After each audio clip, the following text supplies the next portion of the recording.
Tēnā koutou, and thank you, Hugh, for the introduction. Well, good afternoon, everybody. It's been a great time for me sitting through this conference, hearing from you all about what we should be doing with the Infrastructure Commission. I'd like to just take a few minutes to introduce myself. I'm from West Auckland originally, but living now in Wellington. Have been involved in infrastructure on and off for a little while. Some time ago, running the Commerce Commission, we did do quite a bit of work around how to try and make these markets compete better, given that New Zealand is such a small place and we do have to have some big players and we do have to have efficiencies out of them.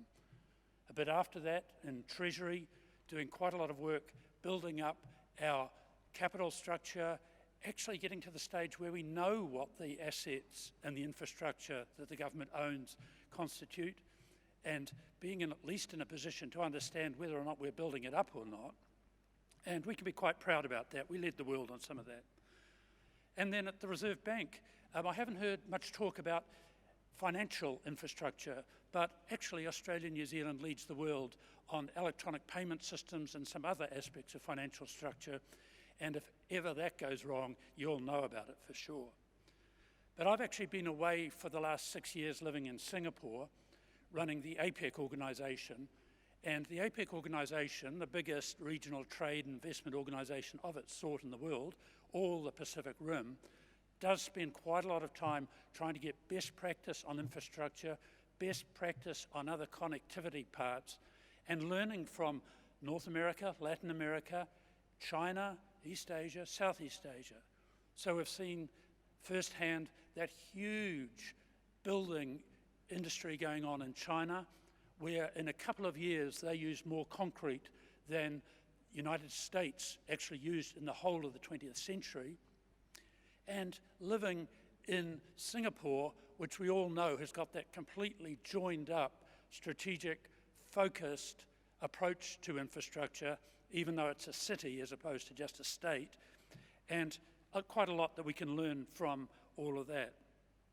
Well, I guess I also learned it's a pretty tough world, and we have to compete in that world, and we've got to be fit for purpose. And there's a lot of East Asians who think that New Zealand is just a nice place to get a sort of biological feedstock from, and that's all we really have to do. But we know we need a lot more than that. We know we need to keep growing.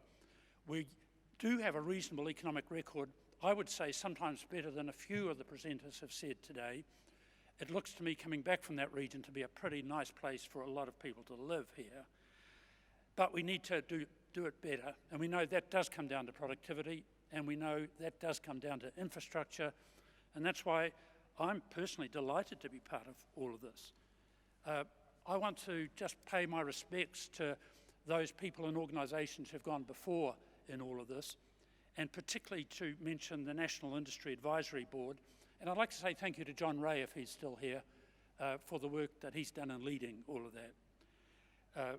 We've had the guidance of the expert review panel in terms of setting up the Infrastructure Commission. We've had all the work of Treasury's National Infrastructure Unit and the planning that they've already done on that we'll pick up. They've started us on this journey. Next steps? Well, Te Wāhanga Infrastructure Commission is on track for later this year. We're in a funny position at the moment because legally we don't yet exist, but we have the board in place, and I'm delighted with the board members and how they're going to help guide us through all of this. We're really pleased to have John Grayson in place as Establishment CEO. We've already started our meetings, even though we don't exist yet. We hope to be ready to move when the legislation comes out of the House in, we hope, mid-October. I'll be happy after a year if we're already clearly progressing some of the pipeline projects, if we've got a better joined up view about the infrastructure market for New Zealand, if we're making some more progress on key projects, and if we've started work on the 30-year strategic plan that everybody's been talking about. But boy, have I learned how complex it all is from listening to you all over the last 2 days. It's been a great chance for me to help get my learning up to speed on it. Sometimes I feel that 700 people have been giving me advice on where we go. Some of that advice, well, at the high level, the advice has all been the same. We all realise there's an infrastructure deficit. We all realise we need to do something about that gap. We all want to do that. I think that actually adds up to a pretty coherent and similar vision. But I'm not starry-eyed about it. And actually, when you go beneath that, I've heard some quite different and sometimes contradictory things that people have been saying as well about what we most need to do and how to get there in that time. It's complex.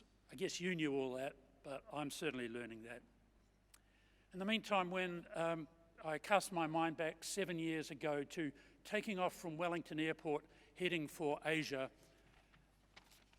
was just the time when Wellington Airport was starting its consultations on views about extending the runway. When I arrived back this year, we're still looking for views on extending the runway. In that 7 years, China has built and put into place 33 new airports. We can do better than what we're doing. Thank you very much.